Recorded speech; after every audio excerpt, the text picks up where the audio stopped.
नमस्कार, news bioscope देख रहे हैं आप और मैं हूं आपके साथ अमित झा। सीजीएल एग्ज़ाम को लेकर के अभ्यर्थी फिर एक बार मोराबादी बापू वाटिका में एकत्रित हुए हैं। अब कहना है कि सीजीएल पेपर रद्द होना चाहिए। हम बात करते हैं कुछ अभ्यर्थी से जो कि झारखंड के अलग अलग ज़िलों से पहुंचे हैं यहाँ पे। कहाँ से आए हैं आप? जी, मैं पलामू ज़िले से हूँ। अच्छा, पलामू से। नाम क्या बताइए आप? राकेश रंजन नाम है मेरा। राकेश जी, बताइए कि आज लोग एकत्रित हुए हैं यहाँ मोराबादी मैदान में और लगातार सीजीएल की मांग कर रहे हैं कि रद्द होना चाहिए, लेकिन कहीं ना कहीं अब जो आशा है वो छात्रों में या अभ्यर्थियों में अब धीरे धीरे जाता हुआ नज़र आ रहा है। देखिए, ऐसे तो आज नहीं एकत्रित हुए हैं। यहाँ पे हमारे कैंडिडेट्स लोग जो हैं वो तो पहले से सत्याग्रह चला रहे हैं 2 अक्टूबर से ही, ठीक है, जो कि काफ़ी एक हिम्मत की बात कही जा सकती है कि इन्होंने शुरुआत की हिम्मत सरकार के खिलाफ, सिस्टम के खिलाफ कम से कम। और ये सरकार का जहाँ तक मंशा की बात है तो मुझे ये नहीं समझ में आता है कि सरकार या तो 2 बातें हो सकती है, या तो सरकार को पता नहीं है कि ये सब हुई है, ये उनको विश्वास नहीं हो पा रहा है, या तो उनको इसकी रियलिटी पता नहीं है, या तो फिर सब कुछ जान रहे हैं और सब कुछ जो है वो ढकना हल्ली पापोती करने का प्रयास चल रहा है, ठीक है।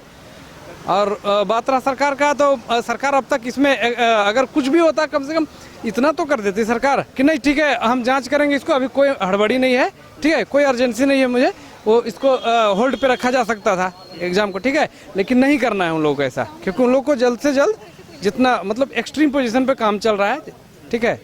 और वो जो आप लोग पता भी लगा सकते हैं, ठीक है, मीडिया वाले हैं तो, और एक्सट्रीम पोजीशन पे काम चल रहा है ताकि ये जल्दी से जल्दी रिजल्ट को दिया जा सके, ठीक है। और एविडेंस भी जितना हद तक हो सका वो दिया ही गया है, ठीक है, जो कि पर्याप्त भी है जो भी दिया गया है। और हमारे जो सरकार से ही मांग कर रहे हैं कि एग्ज़ाम रद्द हो, एकदम हर हाल में रद्द। अगर ईमानदारी है सरकार में थोड़ी भी तो रद्द होनी चाहिए, ठीक है, क्योंकि उनकी इतनी ज़्यादा वो अर्जेंसी नहीं है कि रिजल्ट देना ही देना है, ठीक है। बहुत सारे रिजल्ट दिए चलिए, ठीक है, लेकिन ये रिजल्ट को देना है, उनका जल्दबाजी जो है ये दिखाता है कि उनका क्या नियत क्या है, ठीक है। आप कहाँ से हैं? मैं गढ़वा जिला से हूँ। गढ़वा से हैं। अच्छा, ये बताइए कि लगातार आंदोलन कर रहे हैं आप लोग, अब कुछ फलाफल नज़र नहीं आ रहा है। देखिए, हम लोग तो आज 13वां दिन सत्याग्रह पर थे और हम लोग आज महाधरना भी बुलाए थे। देख सकते हैं कि प्रकृति का प्रकोप, थोड़ा बारिश भी ज़्यादा है और थोड़ा त्यौहार था, पूजा वूजा, उसके वजह से भी डिस्टर्बेंस आया है। लेकिन आज ये कैबिनेट का फैसला देखने के बाद हम लोगों का फैसला हो जाएगा कि आगे की रणनीति क्या होगा, कैसा होगा। रही बात तो एग्ज़ाम रद्द कराने की, तो एग्ज़ाम रद्द तो करना पड़ेगा, चाहे वो सरकार में कोई भी आयोग हो, कोई भी सरकार में हो, एग्ज़ाम हर हाल में रद्द करना पड़ेगा। आप देख सकते हैं ये बापू वाटिका है, यहाँ पे महात्मा गांधी ने इसी तरह अनशन किया था, सत्याग्रह किया था। देश को आज़ाद कराने में हमारे हज़ारों सैकड़ों जाने गई थी आंदोलन के माध्यम से। चाहे जिस जो गरम दल नरम दल बने थे उसी प्रकार से अब हम लोग का भी रुख होगा। अभी तो हमारे यहाँ नरम दल है, हो सकता है कि हमें गरम दल के को यूनाइट करना पड़ेगा अगर सरकार हमारी बातें नहीं मानती है तो। और ये जो आयोग है तो ये कोई नया बात नहीं है, आयोग में करप्टेड लोग हैं। इसका जो 28 जनवरी को पिछला 2024 में एग्ज़ाम हुआ था, पेपर लीक हुआ था, 31 को रद्द किया था, एसआईटी गठित की थी सरकार ने, अभी तक उस एसआईटी का रिपोर्ट हम लोगों को नहीं सार्वजनिक किया गया। और ये सरकार जो है प्रयोग कर रही थी, ये संयोग नहीं है, प्रयोग कर रही थी, प्रयोग करके देख रही है कि हमारा प्रयोग सफल हो रहा है या नहीं। ये एक्सपेरिमेंट चल रहा है, एक बार प्रयोग सफल हो जाता है तो पूरा झारखंड 10 साल जाते जाते स्वाहा हो जाएगा।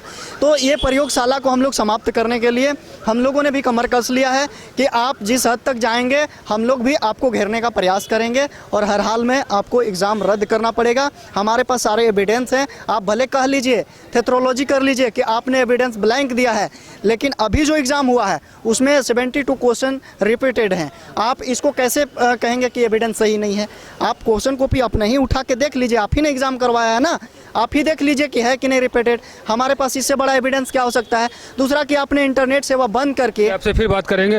हबीबा आई हैं बोकारो से, लगातार आंदोलन में आप यहाँ पे बैठी रही, कुछ फलाफल जो है वो नज़र नहीं आ रहा है। जी, आज लाखों की तादाद में स्टूडेंट को यहाँ पे आना था, चूँकि प्रकृति हम लोग देख ही रहे हैं कि किस तरह से आए हैं, तब से बारिश हो रही है, तो बहुत सारे स्टूडेंट्स यहाँ पे मौजूद नहीं हो पाए, इकट्ठे नहीं हो पाए। लेकिन हमारा सत्याग्रह जो है 2 अक्टूबर से चल ही रहा, आज हमारा 13वां दिन है, तो ये चलता ही रहेगा, कंटिन्यू है। इसे हम लोग बरकरार रखेंगे और आगे की रणनीति क्या होगी इसको हम लोग तय करके आप के मीडिया के माध्यम से हम आप लोगों को बताएंगे। क्योंकि हम सभी जानते हैं कि किस तरह से यहाँ पे धांधली हो रही है, गड़बड़ी हो रही है, तो हम लोग इसको सुचारू रूप से संचालन कर रहे हैं और स्टूडेंट्स तादाद में आएंगे। हालांकि अभी फेस्टिवल की वजह से भी स्टूडेंट्स नहीं आ पाए हैं, लेकिन जिस तरह से गड़बड़ी हुई है, सरकार को चाहिए कि इसमें जल्द से संज्ञान ले और हमें कुछ एक पॉजिटिव व्यू दे, आश्वासन दे। आज कैबिनेट की बैठक भी हो चुकी होगी, क्या कुछ रिजल्ट आता है, ये क्या कुछ आउटपुट आएगा, ये हमें पता चल जाएगा और आगे की रणनीति हम लोग फिर बनाएंगे। तो ये हबीबा थी, बोकारो से लगातार सत्याग्रह में बैठी है। हमारे साथ शोएब है। शोएब, लगातार आंदोलन कर रहे हैं, कुछ फलाफल दिखता हुआ नज़र नहीं आ रहा है। सर देखिए, फल तो मतलब कम से कम स्टूडेंट ये हो रहे हैं ना, उनमें अवेयरनेस जा रहा है, यही सबसे बड़ी बात है। और हम लोग का जो मेन जो मकसद है इस प्रोटेस्ट का, ये या आंदोलन का, जितना कुछ भी हम लोग कर रहे हैं, हम लोग का मेन मकसद ही यही है कि स्टूडेंट को अवेयर करना है कि आपके हक के साथ नाइंसाफ़ी हो रही है, आपके हक को मारा जा रहा है और आपको इस चीज़ को समझना होगा और आपको जागना होगा। जब तक आप जागेंगे नहीं, जब तक आप सोते रहेंगे, ये सरकार मनमानी करती रहेगी, चाहे वो किसी की भी सरकार आए। ऐसा नहीं है कि अभी जो प्रेजेंट गवर्नमेंट है वही ऐसा कर रही है। सारे सरकार का मोटिव एक ही होता है कि जनता को बेवकूफ़ बनाओ और मलाई खाओ। तो लगातार आंदोलन कर रहे हैं। आज काफ़ी संख्या में छात्र जो है मोरहाबादी मैदान में एकत्रित भी हुए थे और साफ तौर पे कहना है कि कैसे भी करके सीजल का जो पेपर है वो रद्द होना चाहिए। आज जेएसएससी की बैठक भी है और देखना ये दिलचस्प होगा कि अब जितने भी अभ्यर्थी हैं अपनी मांग बुलंद कर रहे हैं, इनकी मांग पूरी होती है या फिर इन्हें निराशा हाथ लगती है। फिलहाल मुझे और हमारे सहयोगी अमित को दीजिए इजाज़त। देखते रहिए न्यूज़ बाइस्कोप। धन्यवाद। 5 राज्य, 61 शहर, 150 प्रोजेक्ट और एक वास्तु विहार। नई सोच, नया घर। बनाए रखिए अपना प्यार, सेवा में है वास्तु विहार।